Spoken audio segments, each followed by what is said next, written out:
Hey everybody, this is the appendix to The Object of Capital by Louis Althusser. This is his section from Reading Capital. The chapters thus far have been 1, Introduction, 2, Marx and his Discourses, 2, Marx and his Discoveries, 3, The Merits of Classical Economics, 4, The Errors of Classical Economics, Outline of a Concept of Historical Time, 5, Marxism is not a historicism, 6, The Epistemological Propositions of Capital, Marx Engels, 7, The Object of Political Economy, 8, Marx's Critique, 9, Marx's Immense Theoretical Revolution. And now we're reading the appendix, which is titled On the, quote, Ideal Average, end quote, and the Forms of Transition. Let's go. Just a few words on two important theoretical problems which are directly related to Marx's discovery and to the forms in which he expressed it. The problem of the definition of the object of capital as, quote, the ideal average, end quote, of real capitalism, and the problem of the forms of transition from one mode of production to another.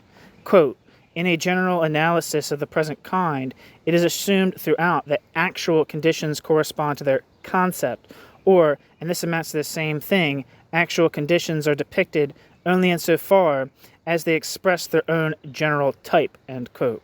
Marx, Capital, Volume 3. Marx defines this general type several times as the, quote, ideal average, end quote, of capitalist production. This name in which average and ideality are combined on the concept side while being referred to a certain existing real poses anew the question of the philosophical problematic which underlies this terminology. Is it not tainted with empiricism?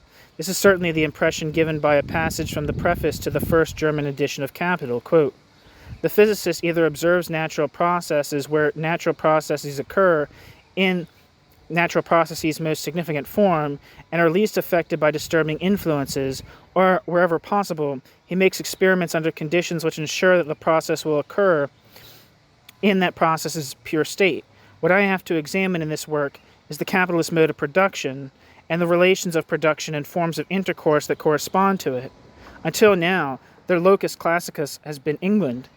This is the reason why England is used as the main illustration of the theoretical developments I make, end quote. Marx, Capital, Volume 1. Marx therefore chooses the English example.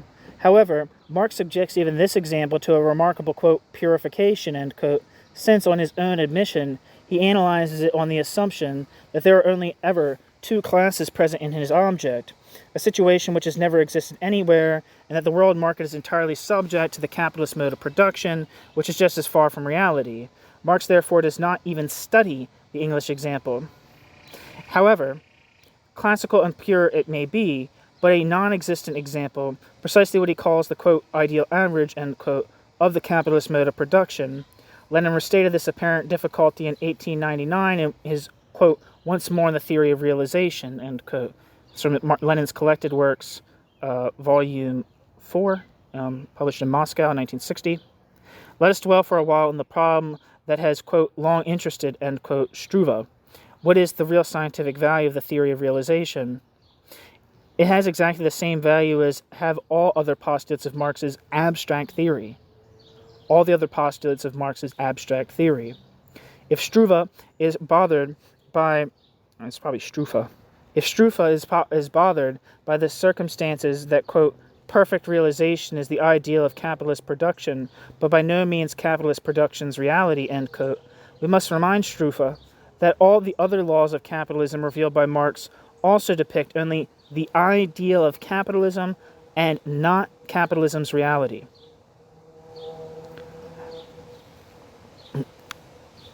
Also depict only the ideal of capitalism and not capitalism's reality. Quote, we need present, end quote, wrote Marx, quote, only the inner organization of the capitalist mode of production in its ideal average. In ihrem idealen Durchschnitt, as it were, end quote. Capital, Volume 3. The theory of capital assumes that the worker receives the full value of the worker's labor power. This is the ideal of capitalism, but by no means capitalism's reality. The theory of rent presupposes that the entire agrarian population has been completely divided into landowners, capitalists, and hired laborers. This is the ideal of capitalism, but by no means capitalism's reality. The theory of realization presupposes the proportional distribution of production. This is the ideal of capitalism, but by no means capitalism's reality. Lenin is merely repeating Marx's own words, opposing the ideality of Marx's object to the actual historical reality on the basis of the term, quote, ideal, end quote, in the expression, quote, ideal average, end quote. It would not be necessary to take this opposition very far to fall back into the traps of empiricism, particularly if we remember that Lenin described Marx's theory as a, quote, abstract, end quote, theory, a theory which seems to be naturally opposed to the concrete historical character of the reality of the actual forms of capitalism. But here again we can grasp Marx's true intention if we conceive this, quote, ideality, end quote, as a, quote, idealness, a, quote, ideaness, end quote, i.e., as the mere conceptuality of his object, and the, quote, average, end quote, of the content of the concept of his object, and not as the result of an empirical abstraction. Marx's object is not an ideal object opposed to a real object and distinct from a real object through his opposition, as, quote, ought, and, quote, is, from, quote, is. The norm from the fact. The object of his theory is an idea, i.e., it is defined in terms of knowledge, in the abstraction of the concept. Marx says to himself when he writes that, quote, its, bracket the capitalist systems, end bracket, specific character is expressed, sich darstellt, in its basic inner pattern, in ihrer ganzen Kerngestalt, in its inner pattern, in ihrer ganzen Kerngestalt. End quote. Capital Volume 3. It is this, quote, Kerngestalt, end quote, and its determinations that constitute the object of Marx's analysis. So what's that? Basic inner pattern? I guess is what that Kerngestalt is translating. Sorry, let me repeat it. It is this, quote, Kerngestalt, end quote, and this Kerngestalt's determinations that constitute the object of Marx's analysis, insofar as this specific difference defines the capitalist mode of production as the capitalist mode of production. What to vulgar economists like Struve seems to contradict reality, for Marx constitutes reality itself, the reality of his theoretical object. In order to understand this, we need only remember what I have said about the object of the theory of history, and therefore of the theory of political economy. They study the basic forms of unity of historical existence, the modes of production. Besides, Marx tells us this himself if we are prepared to take his expressions seriously in the preface to the first German edition, where he is discussing England, quote, what I have to examine in this work is the capitalist mode of production and the relations of production and forms of intercourse that correspond to it, end quote. Capital Volume 1. As for England, a close reading of Marx's text shows that it only appears as a source of illustrations and examples. Not as the theoretical object studied. Quote, until now, their locus classicus has been England. This is the reason why England is used as the main illustration of the theoretical development I make, end quote. Marx, Capital Volume 1. This unambiguous statement puts into correct perspective the earlier sentence in which the example of physics was evoked in a way that might suggest that Marx was investigating a, quote, pure, end quote, object, quote, free from disturbing influences, end quote. In this respect, England, too, is an impure, disturbed object, but these, quote, impurities, end quote, and, quote, disturbances, end quote, cause no theoretical trouble, since Marx's theoretical object is not England, but the capitalist mode of production in its, quote, Kerngestalt, end quote. and the determinations of that Kerngestalt, end quote. And Kerngestalt, I believe, means basic inner pattern. Let me reread that because it was all in italics. In this respect, England, too, is an impure, disturbed object, but these, quote, impurities and, quote, disturbances cause no theoretical trouble, since Marx's theoretical object is not England, but the capitalist mode of production in the capitalist mode of production's Kerngestalt, and the determination of that, quote, Kerngestalt.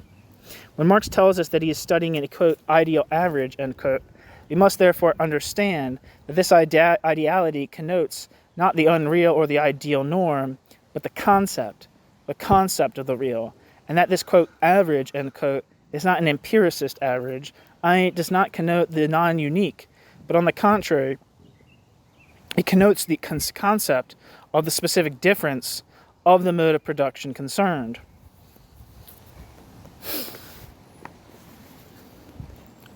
Let us go further, for if we return to the English example, if we compare it with Marx's apparently purified and simplified object, the two-class capitalist mode of production, we have to admit that we must confront a real residue, precisely restricting ourselves to this one pertinent point, the real existence of other classes, landowners, artisans, small-scale agriculturalists. We cannot in theory honestly suppress this real residue merely by invoking the fact that Marx proposed as his whole object only the concept of the specific difference of the capitalist mode of production, by invoking the difference between the real and the knowledge of it. But it is in this apparently urgent difficulty, which is also the major argument of the empiricist interpretation of the theory of capital, that what has been said of the theory of history acquires all its meaning. For Marx had only studied the specific difference of the capitalist mode of production on condition that at the same time he studied the other modes of production. Not only the other modes of production as types of specific Verbindung, or unity between the factors of production, but also the relations between different modes of production.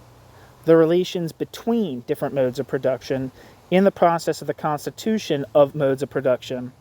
The impurity of English capitalism is a real, definite object which Marx does not propose to study in Capital, but which is relevant to Marx's theory nevertheless. This impurity is, in its immediate form, what we can for the time being call the, quote, survivals, end quote, of forms within the dominant capitalist mode of production in Britain, from modes of production subordinate to, but not yet eliminated by the capitalist mode of production. This supposed, quote, impurity, end quote, constitutes an object relevant to the theory of modes of production, in particular, to the theory of the transition from one mode of production to another. Which is the same thing as the theory of the process of the constitution of a determinate mode of production. The theory of the process of constitution of a determinate mode of production. Since every mode of production is constituted solely out of the existing forms of an earlier mode of production. This object is in principle part of Marx's theory, and the fact that we can recognize the status of this object in principle does not mean that we can criticize Marx for not providing us with the theory of it. All Marx's texts on the primitive accumulation of capital constitute the material, if not already the outline of this theory, where the constitution process of the capitalist mode of production is concerned, i.e. the transition from the feudal mode of production to the capitalist mode of production. We must recognize what Marx actually gave us and what he enabled us to obtain for ourselves, although he could not give it to us.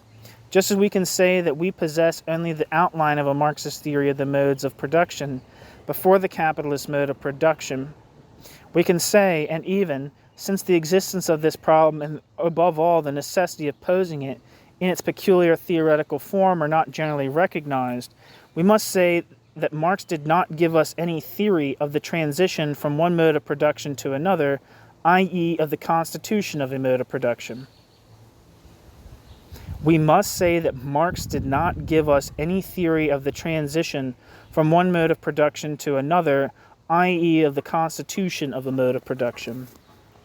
We know that this theory is indispensable, Without it, we shall be unable to complete what is called the construction of socialism, in which the transition from the capitalist mode of production to the socialist mode of production is at stake, or even to solve the problems posed by the so-called, quote, underdeveloped, end quote, countries of the Third World. I cannot go into any detail concerning the theoretical problems posed by this new object, but we can regard it as certain that posing and solving these burning contemporary problems is a first priority of Marxist investigation. Not only the problem of the period of the, quote, cult of personality, end quote, but also the current problems expressed in the forms of, quote, national roads to socialism, end quote, peaceful roads, end quote, etc., relate directly to these theoretical investigations. Here, too, even if certain of his formulations take us to the brink of ambiguity, Marx did not leave us without suggestions or resources. If we can pose the question of the transition from one mode of production to another as a theoretical problem, and therefore account not only for past transitions, but also anticipate the future, and, quote, run ahead of our time, end quote, which Hegelian historicism could not do, it is not because of any claim to the, quote, experimental structure, end quote, of history, but because of the Marxist theory of history as a theory of modes of production, of the definition of the constitutive elements of the different modes of production, and of the fact that the theoretical problems posed by the process of the constitution of a mode of production, in other words, the problems of the transformation of one mode of production into another, are directly a function of the theory of the modes of production concerned. That is why we cannot say that. That is why we can say that Marx did give us enough to think this theoretically and practically decisive problem. The knowledge of the modes of production considered provides the basis for posing the solving of the problems of transition. That is why we can anticipate the future and theorize not only that future, but also and above all the roads and means that will secure us its reality. The Marxist theory of history, understood as I have just defined it, secures us this right, given that we are able to define its conditions and limits very accurately. But at the same time, it gives us a measure of what remains to be done, and it is immense, in order to define with all desirable rigor these roads and means. If it is true that mankind always sets itself only such tasks as mankind can solve, given that this formula is not understood in any historicist way, it remains essential that mankind has an exact consciousness of the relationship between these tasks and its capacities. That it is prepared to proceed via a knowledge of these terms and their relationships, and therefore via an examination of these tasks and capacities in order to define the right means to produce and dominate its future. If not, even in the, quote, transparency, end quote, of its new economic relations, it will risk, as it has already discovered in the silences of the terror, and may do so again in the velleities of humanism. I don't know what the hell that means. Velleities.